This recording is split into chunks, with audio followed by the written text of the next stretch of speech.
Bismillah ar-Rahman ar-Rahim. Assalamu alaikum wa rahmatullahi wa barakatuh. Brothers and sisters in Islam, I want to talk to you about Laylatul Qadr.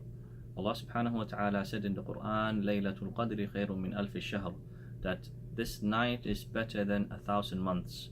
It is not equal to 1,000 months, but it is better than 1,000 months. And the Prophet sallallahu alaihi wasallam told us to look for this night in the last 10 nights of Ramadan, especially in the odd nights.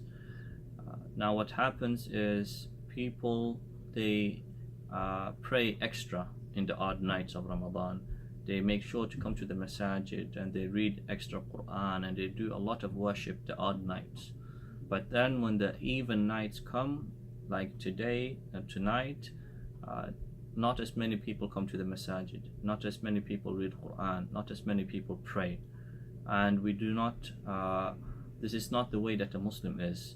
The Muslim is the one that prays all the nights of Ramadan as much as possible, as well as outside Ramadan.